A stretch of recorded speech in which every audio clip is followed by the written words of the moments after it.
Boa noite, meus queridos irmãos. Graça e paz do nosso Senhor e Salvador Jesus Cristo. Irmãos, estamos aqui começando mais uma aula acerca da doutrina da Cristologia, ou seja, estudo acerca da pessoa de Jesus Cristo. A gente vai começar neste momento, neste exato momento, mais uma aula, se assim o Senhor nos permitir, ok? Vamos recapitular a última aula, né, que nós tivemos, a primeira aula acerca da Cristologia. Nós falamos, irmãos, acerca da manifestação de Jesus Cristo no Antigo Testamento, né? Nós falamos sobre a pessoa de Jesus Cristo manifestada no Antigo Testamento através de símbolos. Então, meus irmãos, hoje a gente vai fechar esses três pilares aqui, ó. Vamos dar sequência sobre os símbolos, entraremos sobre profetas e profecias, e depois falaremos um pouco, se assim der tempo, sobre o anjo do Senhor, ok? Antes de qualquer coisa, se vocês tiverem uma dúvida, uma pergunta, queira comentar acerca da aula, quiser que seja mais objetivo, mais simples, aperte nessa mãozinha que tem aí nos três pontinhos do lado do botão de desligar, porque quando você aperta, automaticamente você vai fazer isto. A sua mão será levantada e te darei espaço de voz nesta aula, ok? Na última aula, falamos sobre Jesus mostrar, apresentado através de um símbolo, sobre o tabernáculo, através do tabernáculo. Falamos sobre Jesus Cristo acerca do tabernáculo mostrado no altar do sacrifício, pia de bronze, sobre a única porta e dentre outras coisas. Agora, meus irmãos, vamos falar sobre outros símbolos. A gente vai entrar aqui em outros símbolos bastante importante, bastante interessante. Eu não vou pedir para você abrir a sua Bíblia para acompanhar os versículos, porque eu deixei eles destacados na tela. Mas, se você quiser memorizar, mapear a sua Bíblia, eu peço que você esteja aí sua Bíblia física do seu lado, pronta para abri-la, porque vai ser muito bom para a sua caminhada da pregação, porque você pode aí memorizar onde ficam os versículos de uma forma mais simples. Então vamos continuar, vamos começar aqui, né, a nossa aula de hoje. Irmãos, sabemos que existe muitas figuras no Antigo Testamento apontando para a pessoa de Jesus Cristo. Embora o nome Jesus Cristo não esteja apresentado no Antigo Testamento, mas existem símbolos apresentados no Antigo Testamento que são revelados no Novo Testamento que representa a pessoa de Jesus Cristo, ok? Hoje você vai entender alguns desses princípios e alguns desses textos. O primeiro é Gênesis capítulo 1, versículo 26, que está escrito: façamos o homem conforme a nossa imagem e conforme a nossa semelhança. O que que esse versículo tem a ver com Jesus? A palavra, a palavra façamos, deixa eu permitir aqui, é,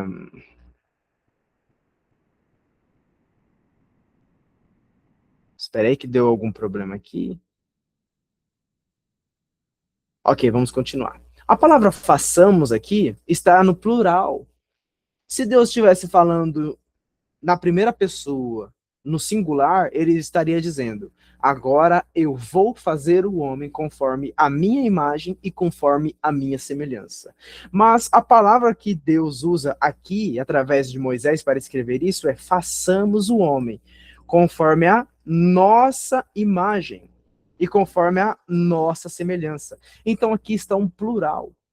E onde nós entendemos que Jesus encaixa aqui neste versículo? A manifestação de Jesus a manifestação de Jesus na criação do homem e do universo.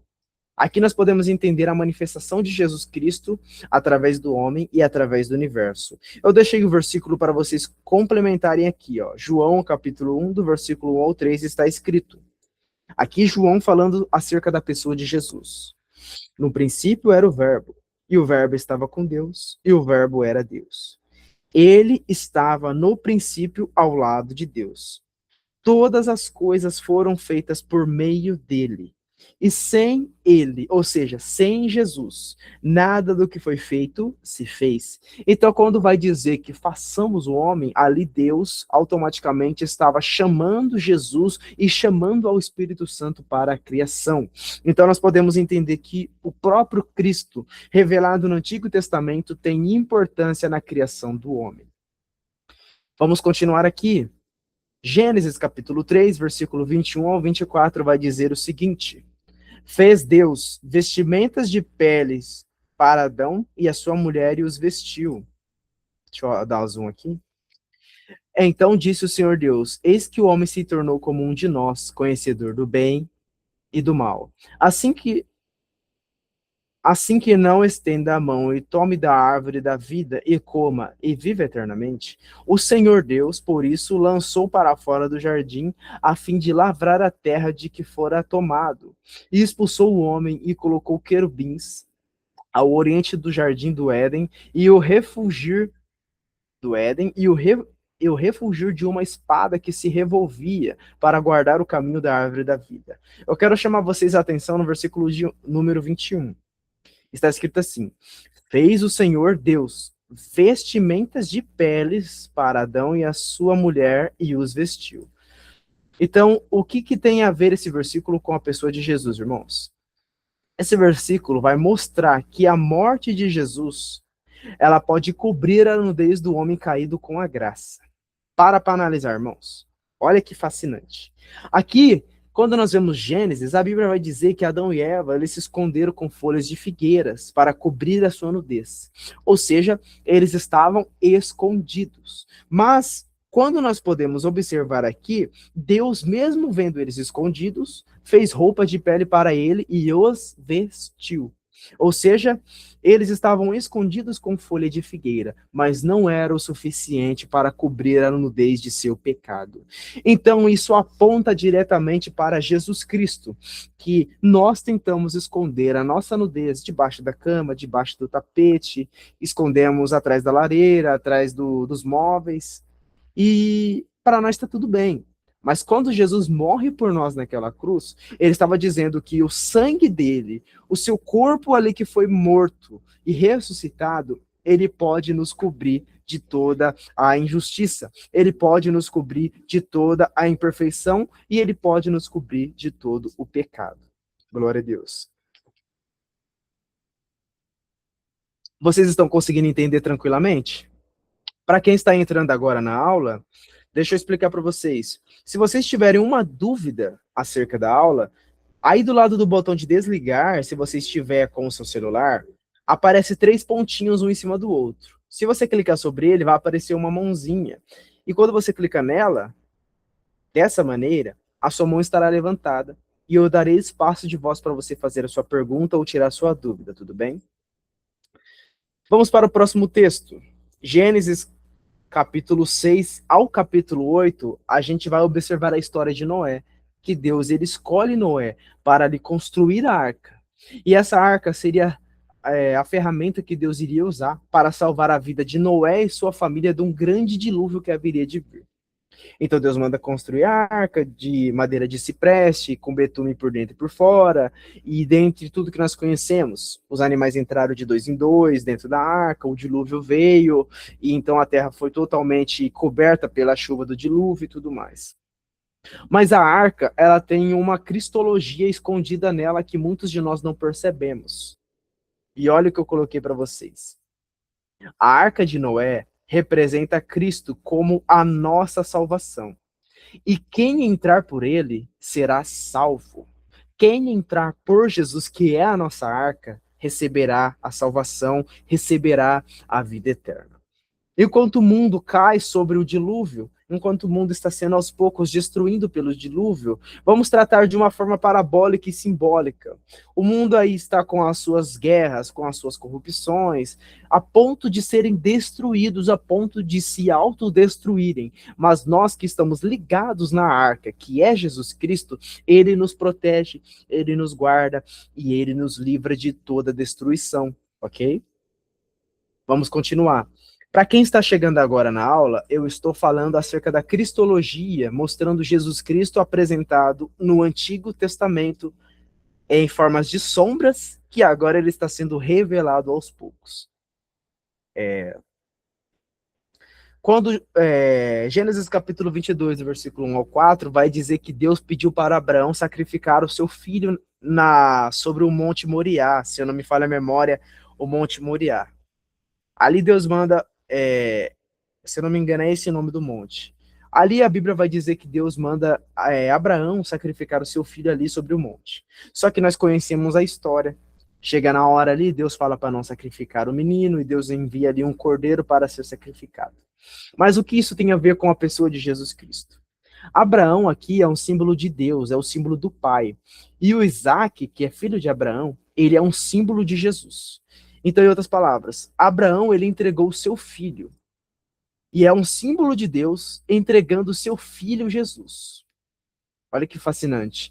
Ali, Abraão entregando seu filho sobre o monte para ser sacrificado é um símbolo do pai entregando seu filho voluntariamente para morrer por nós, para ser sacrificado por nós, ok? Esse daqui eu queria comentar com vocês acerca de José. Em Gênesis capítulo 43 até o capítulo 44, a gente vai ver a história de José sendo vendido pelos seus irmãos como escravo. A gente tem o costume de dizer que José, ele foi vendido como escravo, né? Ele foi vendido ali de uma forma que ele era muito humilde e que isso aconteceu para que os irmãos dele honrassem ele e tudo mais. Só que, irmãos, se a gente for olhar a cristologia, ou seja, a manifestação de Jesus Cristo na história de José, a gente pode perceber que José ele foi vendido como escravo pelos seus próprios irmãos. E o que aconteceu com a pessoa de Jesus Cristo? Jesus Cristo, ele foi traído e entregue pelos seus próprios irmãos, ou seja, os judeus.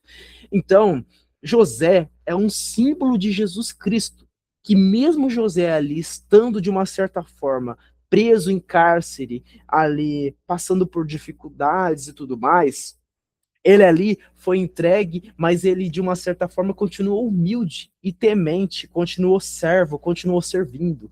Isso aponta para a pessoa de Jesus Cristo, que ele continuou mesmo ali prestes a ser entregue na cruz, ele continuou humilde, ele continuou servo. Logo após José, ele é governador, ele se torna governador do Egito. Ali, depois que ele sai do seu estado de humilhação, ele entra no estado de exaltação. E isso também aponta para Jesus, que após a sua morte, a ressurreição, ele sobe aos céus e volta a reinar novamente ali sobre o seu trono. Então, você, quando for ler a Bíblia no Antigo Testamento, preste atenção nos detalhes. Para ver se existe uma cristologia apontando para a pessoa de Jesus Cristo, porque isso pode enriquecer a sua pregação. José, vendido pelos seus irmãos como escravo, aponta para Jesus vendido pelos seus próprios irmãos para ser crucificado. José entra no estado de humilhação para depois se tornar governador de todo o Egito. Jesus ele foi crucificado, morto e ressuscitado, para depois receber um nome mais excelente que todos os nomes e reinar ali sobre o seu trono. Vamos continuar.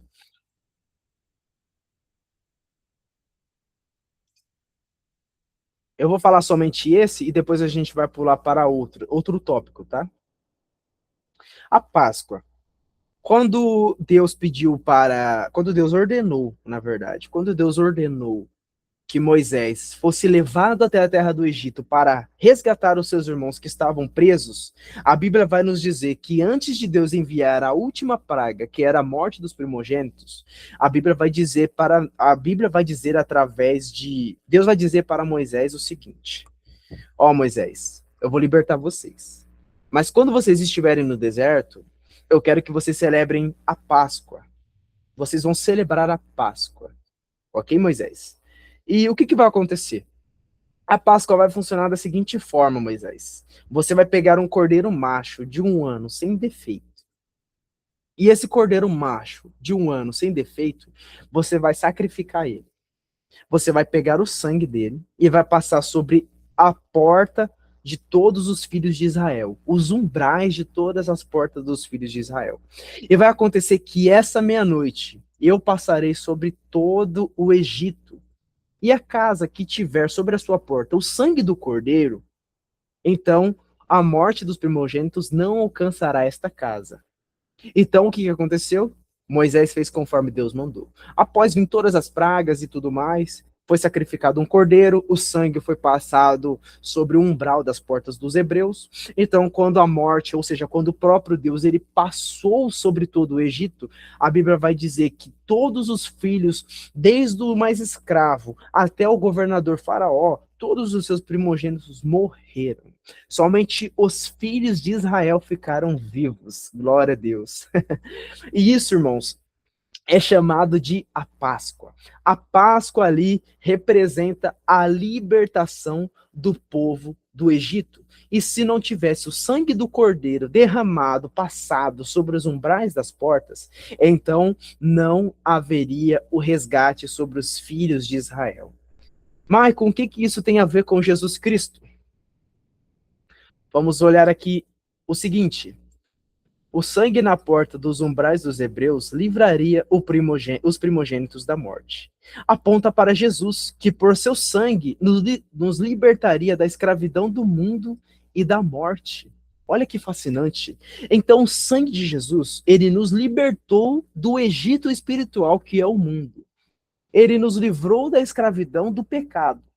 E hoje nós somos resgatados e salvos. Se estamos de pé, é porque primeiro o sangue do Cordeiro passou, não sobre os umbrais das portas de nossas casas, mas sobre os umbrais de nossos corações. Então, se o sangue do Cordeiro te alcançou, pode ter a certeza que você foi libertado, foi livre, foi salvo das mãos do Egito espiritual, que é o mundo, e o seu governador espiritual, que é o próprio Satanás. Ok, meus irmãos, vocês estão conseguindo entender essa aula? Vocês querem que eu vá um pouco mais devagar? Vocês têm alguma dúvida, alguma pergunta? Vocês podem ficar à vontade.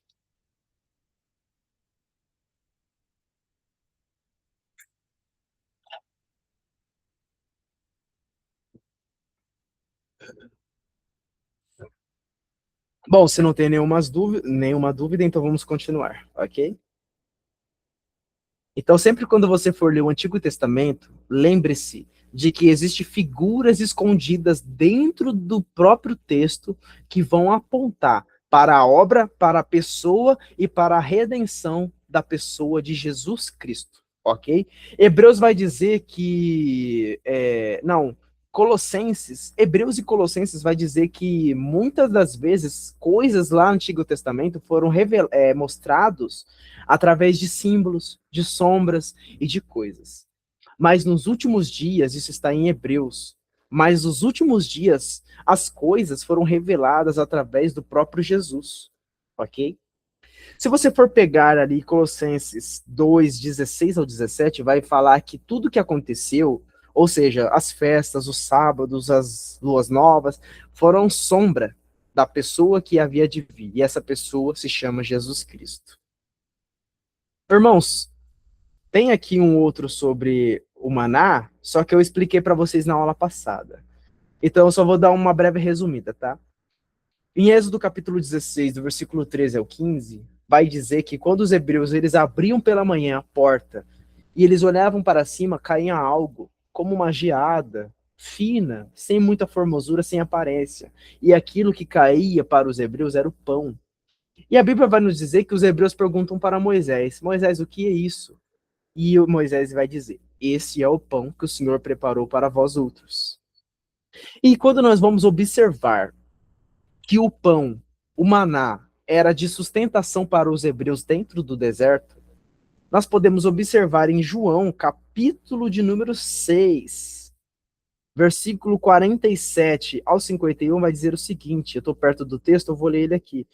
João, capítulo 6, versículo 47, vai dizer o seguinte, capítulo 6, versículo 47, diz assim: em verdade vos digo, que quem crê em mim tem a vida eterna. Versículo 48, eu sou o pão da vida. Seus pais comeram maná no deserto e faleceram. Este é o pão que desce do céu para que todo aquele que dele comer não morra. Versículo 51, eu sou o pão vivo que desceu do céu. Então, Jesus Cristo, ele é o pão vivo que desceu do céu. Ou seja, o maná que as pessoas se alimentavam no deserto, ali em todo o deserto, em outras palavras, era Jesus Cristo que alimentava o seu povo durante 40 anos, durante toda a caminhada dos hebreus. Ok?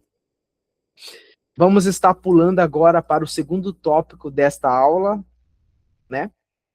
O terceiro tópico, irmãos, ele é mais simples e mais resumido, tá? É um breve comentário, mas esse segundo eu quero dar atenção melhorada para vocês. Uma atenção a mais. Falamos que Jesus ele é apresentado no tabernáculo, falamos isso na última aula, e falamos hoje que Jesus ele é apresentado através de outros símbolos, como o maná, como o cordeiro que foi passado nos umbrais das portas dos hebreus, como o filho sendo sacrificado por Abraão, como o próprio eu citei ele agora, como o próprio José foi vendido pelos seus irmãos. A gente vê também que Jesus ele é a pedra de Meribá. Jesus ele é a serpente que foi levantada sobre o deserto. Então existem muitos outros símbolos que não vai dar tempo de falar todos eles. Mas se você quiser aprender 2 ou 3 símbolos a mais, por favor, manda uma mensagem no meu privado que eu terei o enorme prazer de apresentar para vocês. Então vamos continuar. Jesus apresentado no Antigo Testamento através das profecias e dos profetas. Os profetas do Antigo Testamento foram essenciais para apresentarem informações importantes acerca do Messias que havia de vir. Essas profecias se cumprem em Jesus no Novo Testamento para confirmar que Deus usa os seus profetas e que Deus é infalível quando ele promete. Ok? Então, em resumo disso que eu li para vocês, a intenção desse tópico, é importante a gente entender esse tópico para mostrar que Jesus, o Pai, o Filho, o Espírito Santo, eles não erram em uma profecia. Eles acertam, eles são totalmente direcionados ali, a profecia, eles preservam para que ela seja cumprida. Então, toda a profecia que vem de Deus, ela se cumpre, independente se é mais cedo ou se é mais tarde. A profecia de Deus, ela sempre irá se cumprir. A primeira profecia que eu quero trazer para vocês é a substituição do sacrifício. A substituição do sacrifício. Abra comigo em Isaías capítulo 53, por gentileza. Isaías capítulo 53, versículo 4 ao 5.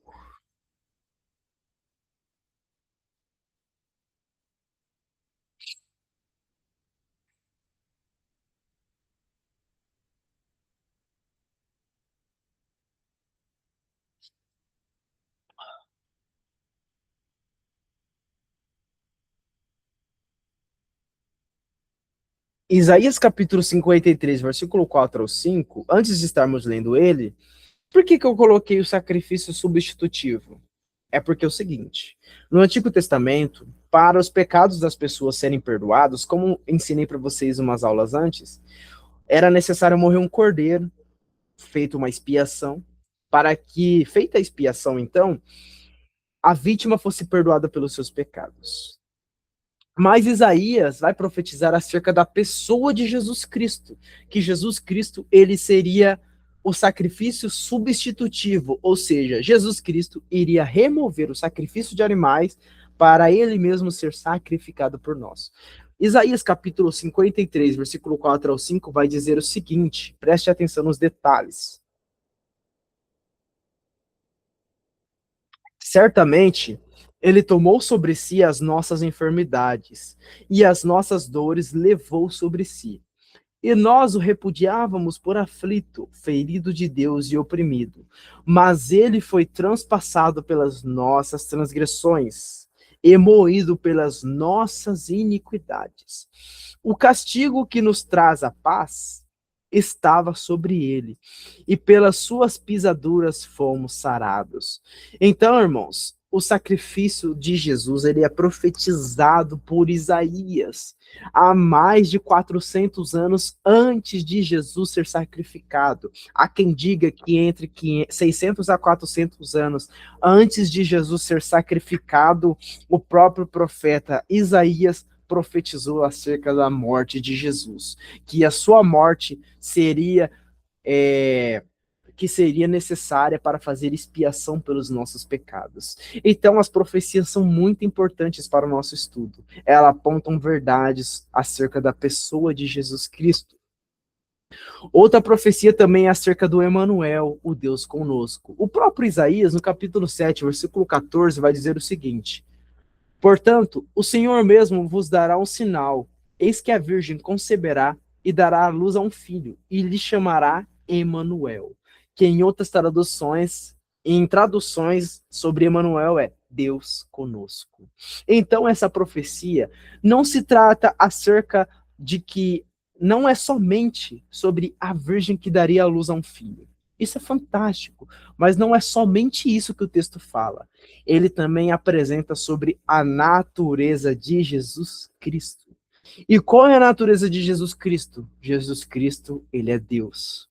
Ali apresentado no Novo Testamento ele é Deus entre os homens. Ele é Deus conosco. Ele é o Emanuel, o Deus conosco. Olha o que eu coloquei para vocês. A promessa de que o Messias não seria apenas um profeta, mas o próprio Deus Filho encarnado, a profecia especifica o sinal milagroso. Uma virgem daria à luz um filho cujo nome seria Emanuel, Deus conosco. Então, em outras traduções, em outras palavras, para resumir para vocês, a vinda do Deus conosco foi profetizado por Isaías. Foi profetizado uma profecia tão esplêndida de que uma virgem daria luz ao Filho de Deus, e o nome dele seria Emanuel.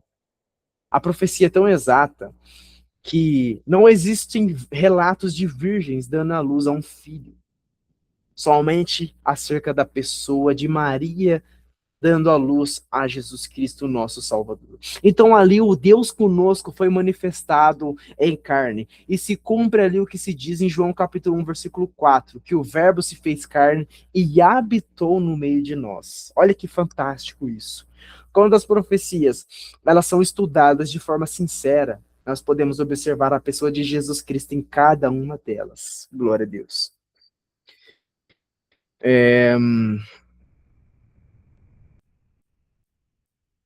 Deixa eu ver aqui. Vamos falar sobre o Rei Eterno. Ainda em Isaías, capítulo 9, versículo 6, vai trazer uma profecia muito interessante acerca de Jesus Cristo.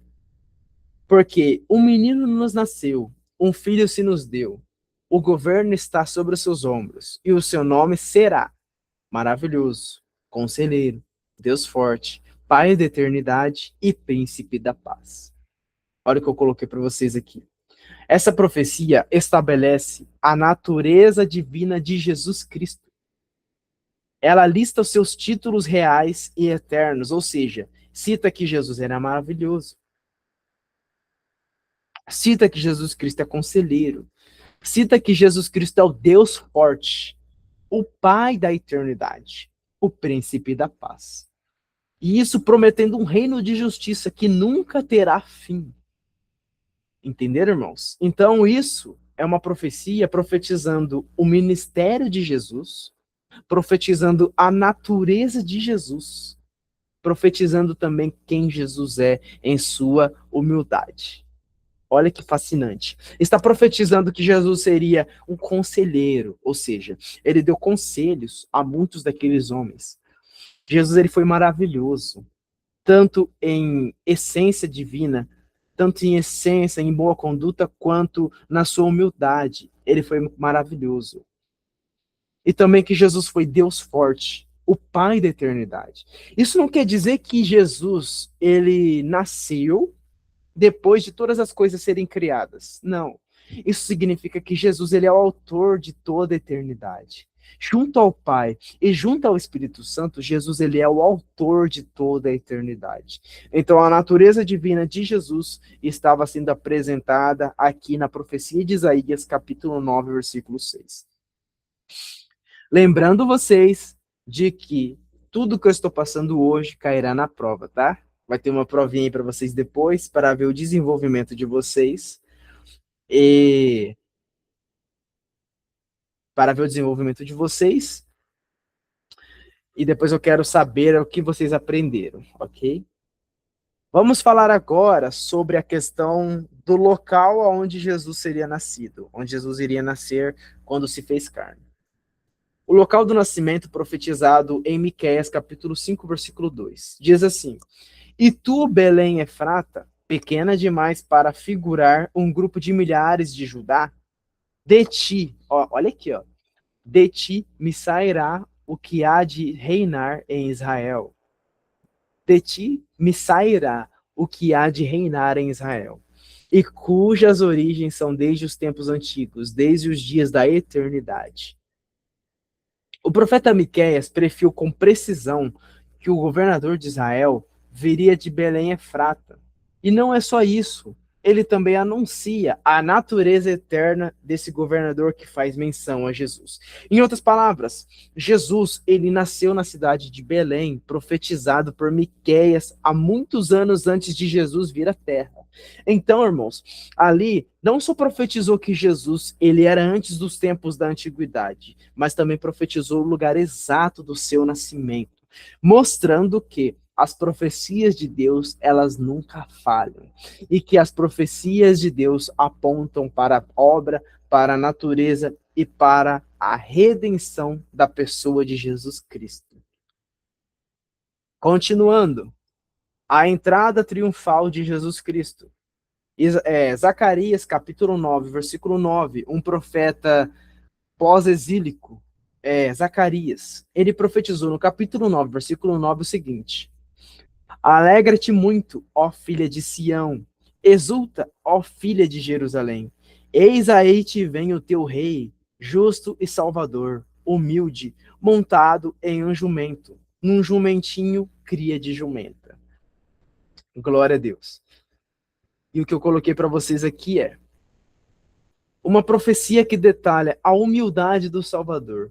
Em vez de um cavalo de guerra, o rei viria montado em um jumentinho, trazendo salvação e anunciando a paz às nações, e isso se cumpre no Novo Testamento. Maicon, quando é que se cumpriu a entrada triunfal de Jesus Cristo? Se não me falha a memória, irmãos, está no capítulo 21, 22 de Mateus. Capítulo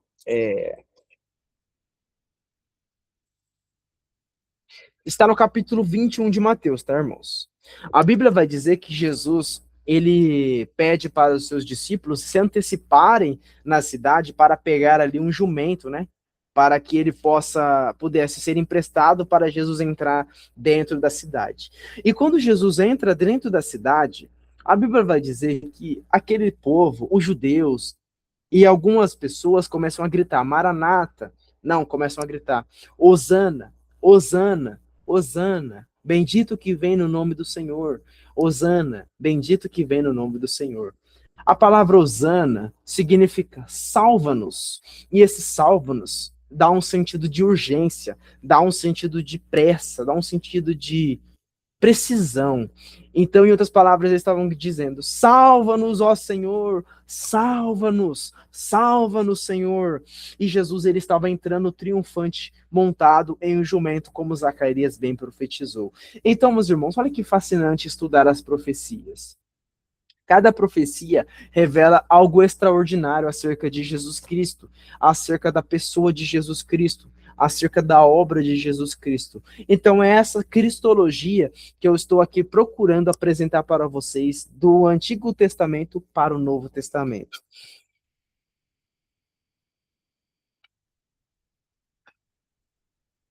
Glória a Deus.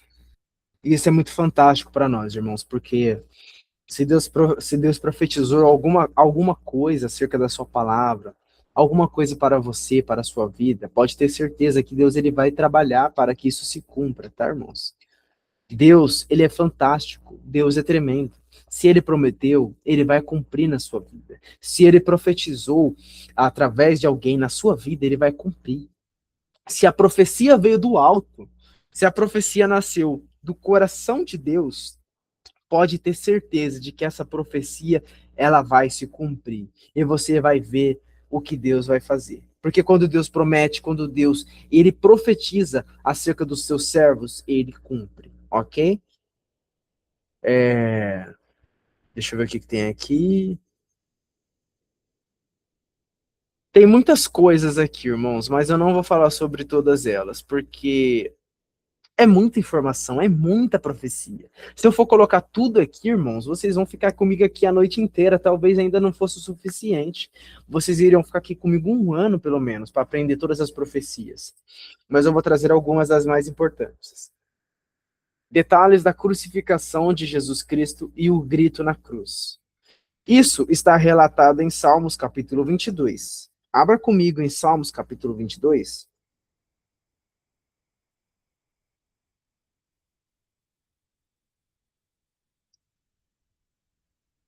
Eu deixei na tela aqui, mas se vocês quiserem ir abrindo a sua Bíblia para aprender a localizar os versículos, será muito importante. O mapeamento mental na sua Bíblia. Salmos capítulo 22, versículo 1, vai ser o seguinte, irmãos, eu vou ler o versículo 1 e depois eu vou pular para o versículo 16 ao 18, tá bom? Então vamos lá.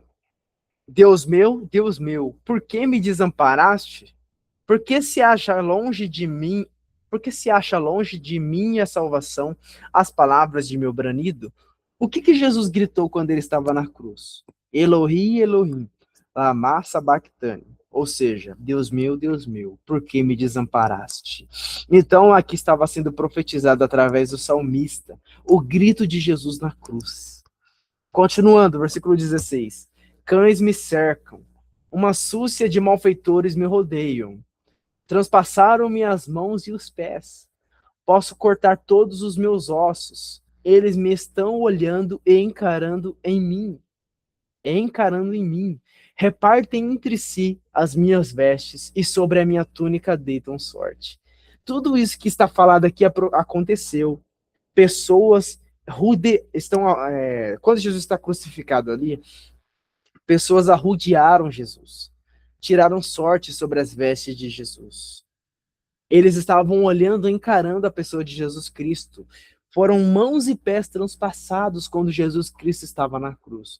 Então, Deus já tinha mostrado para o seu profeta, o salmista, de que tudo isso iria acontecer com a pessoa de Jesus Cristo, provando que há veracidade na palavra de Deus e que a palavra de Deus ela é infalível, assim como a profecia de Deus ela é infalível. Isso foi profetizado há muitos anos antes de acontecer, irmãos. A profecia é exata.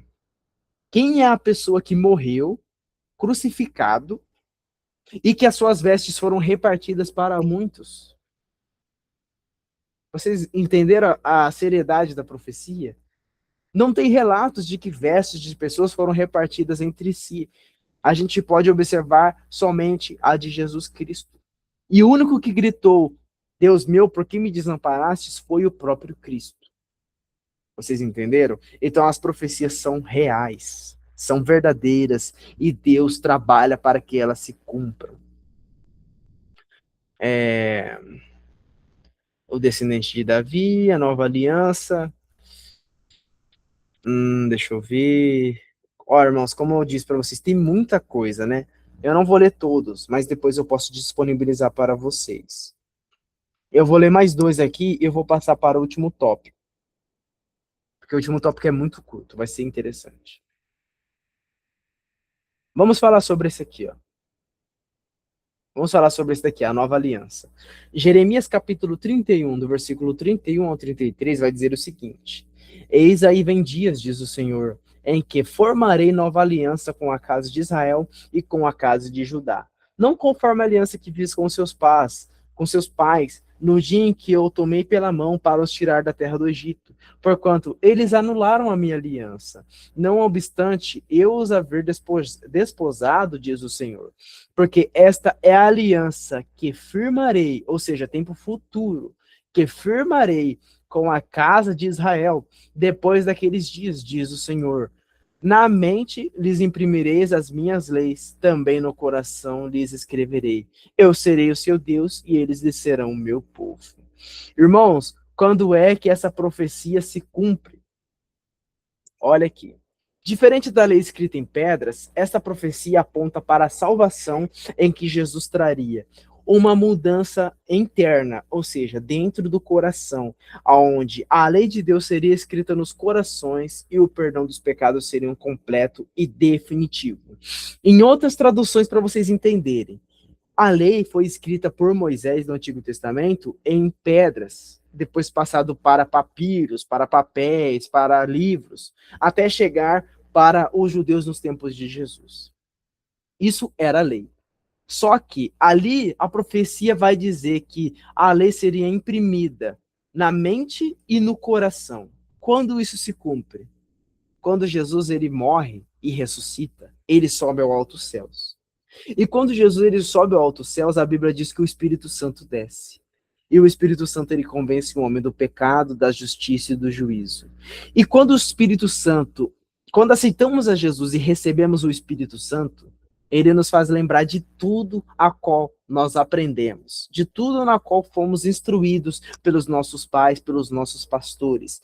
Então, a lei impressa no coração é: o próprio Espírito Santo estaria morando dentro do seu coração. E não somente morando para morar, mas ele imprimiria, gravaria toda a lei, todo o conhecimento da palavra em nossos corações, ao ponto de ele nos fazer lembrar de tudo na qual aprendemos. E quando nós lembramos, nós temos força, nós temos dedicação para não transgredirmos contra a lei do Senhor Jesus. Vocês viram que fascinante? Então havia uma profecia de que as coisas iriam mudar. O povo não ia mais transgredir a lei por falta de conhecimento, porque a lei estaria impressa sobre os corações de todos esses homens que receberiam a Jesus como seu Salvador. E essa lei impressa é o Espírito Santo mostrando para nós a palavra, mostrando para nós a lei, mostrando para nós o motivo de vivermos impresso nos nossos corações, trazendo para a nossa mente e proferindo sobre os nossos lábios. Ok? E para finalizar essa parte das profecias, vamos falar acerca do mensageiro. Isaías capítulo 40, versículo de número 3 ao 5. No Antigo Testamento, foi profetizado que haveria um mensageiro no deserto, trazendo as boas novas. Para ser mais específico, o versículo diz: só um minuto.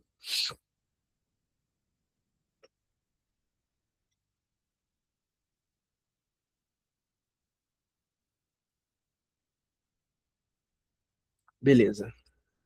Voz do que clama no deserto, preparai o caminho do Senhor, endireitai no ermo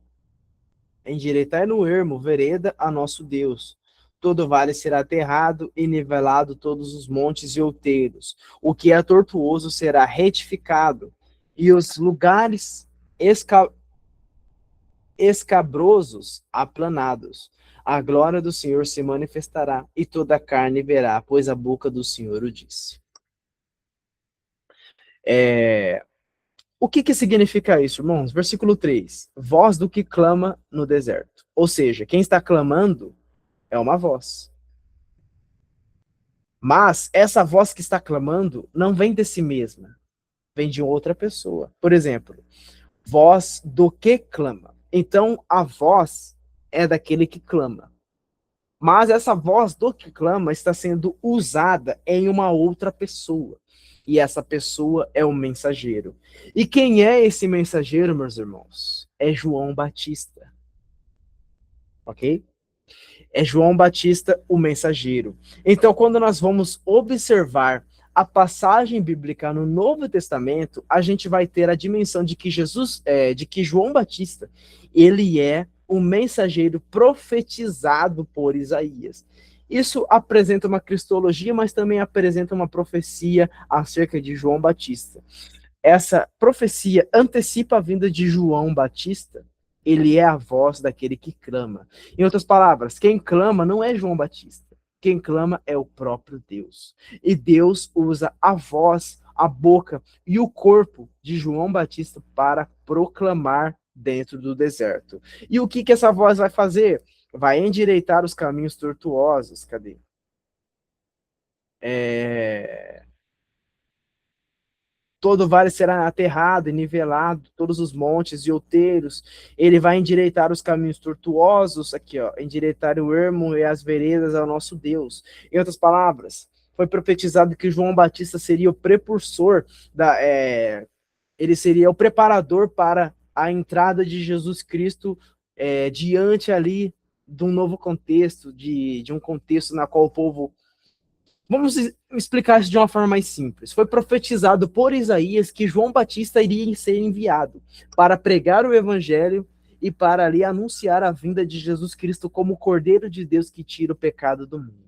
Então foi profetizado há muitos anos atrás, antes de João Batista aparecer. E isso se cumpre literalmente em João Batista, né? Então isso se cumpre literalmente na pessoa de João o Batista, que mostrando mais uma vez de que a profecia ela nunca falha. Isso não só apresenta a cristologia, mas também apresenta ali de uma certa forma a antecipação da cristologia sendo cumprida, ok? Bom, como eu prometi para vocês, aquele seria o último tópico, a questão das profecias. Vamos falar um pouco sobre o anjo do Senhor, na qual nós destacamos lá em cima. Vocês estão preparados para embarcar nessa nova aventura?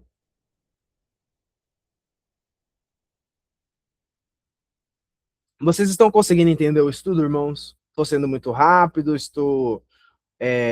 não está dando para entender. Se vocês tiverem algum comentário, um feedback, por favor, me passem, tá? Porque é interessante isso para ampliar e melhorar nos estudos para vocês poderem entender melhor e eu aprender com os questionamentos de vocês, tá? Alguma dúvida? Não?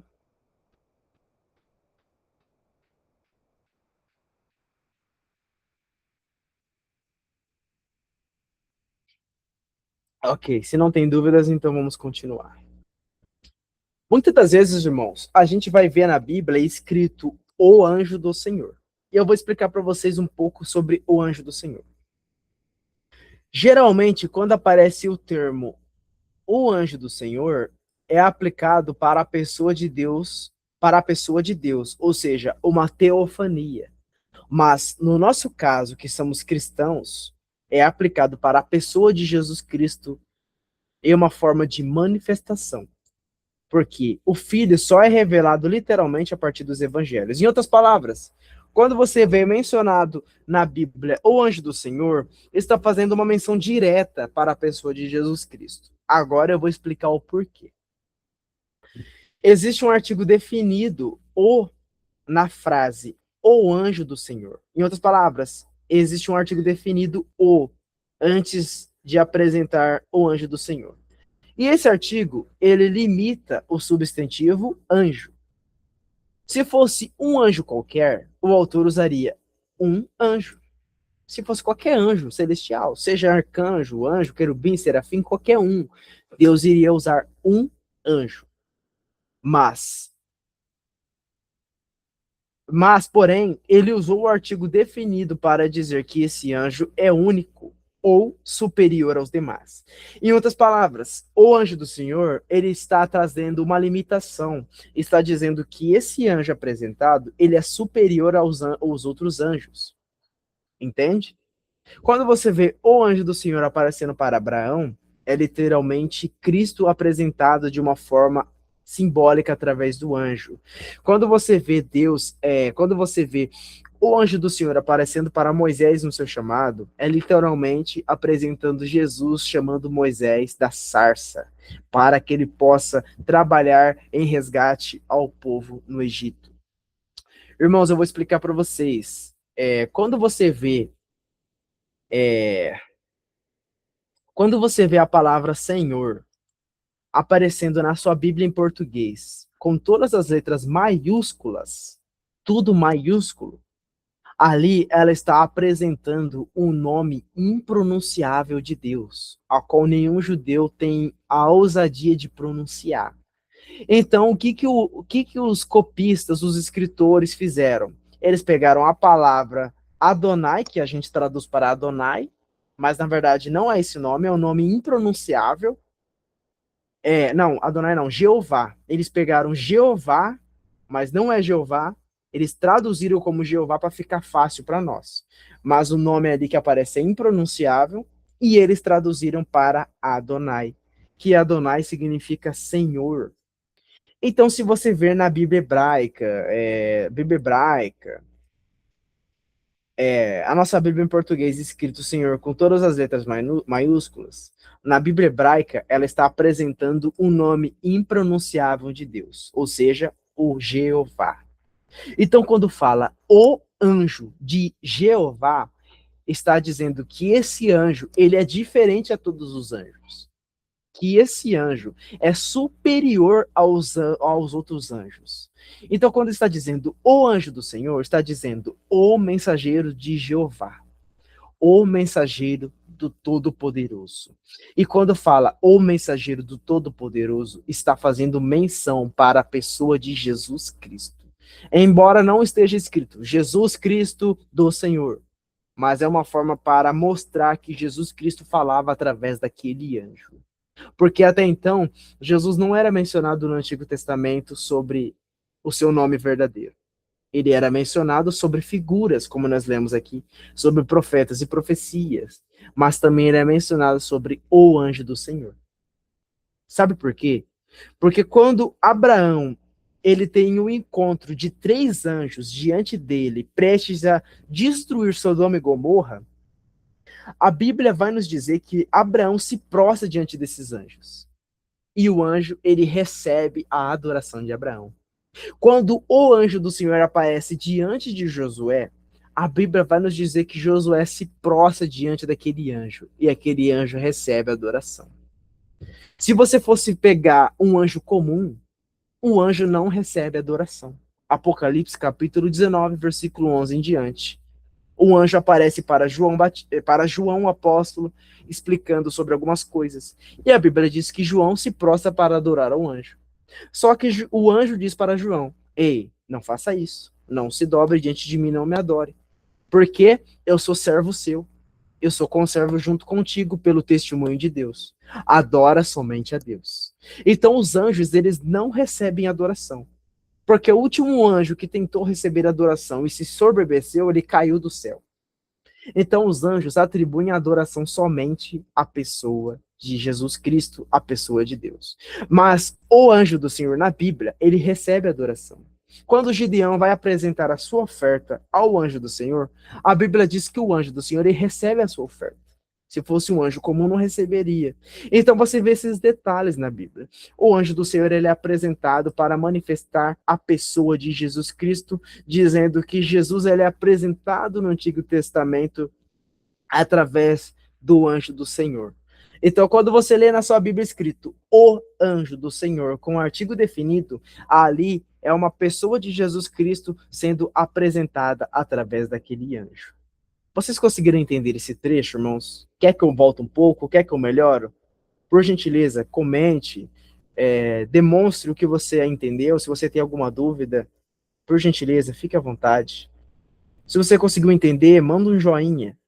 Se você não entendeu, mande qualquer outro emoji para mim poder ver. Se você não entendeu, mande qualquer outro emoji.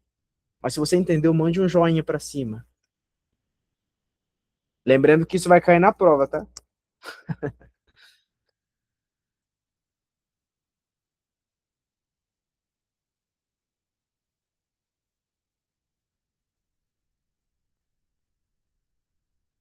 Bom, maravilha, irmãos. Eu vou encerrar a gravação aqui, neste momento. Só um minuto. Beleza, é isso mesmo. Praticamente falta 4 minutos para fechar 1 hora de aula e, e acredito que não tem dúvidas de vocês não comentaram dúvidas, mas recapitulando para fechar essa horinha. Nessa aula a gente falou acerca da manifestação de Jesus Cristo no Antigo Testamento, através do tabernáculo, falamos na última aula sobre isso, através dos símbolos, através das profecias e profetas e através do anjo do Senhor. Então, irmãos, eu vou finalizar aqui a gravação e vou explicar para vocês como vai ser nas próximas aulas.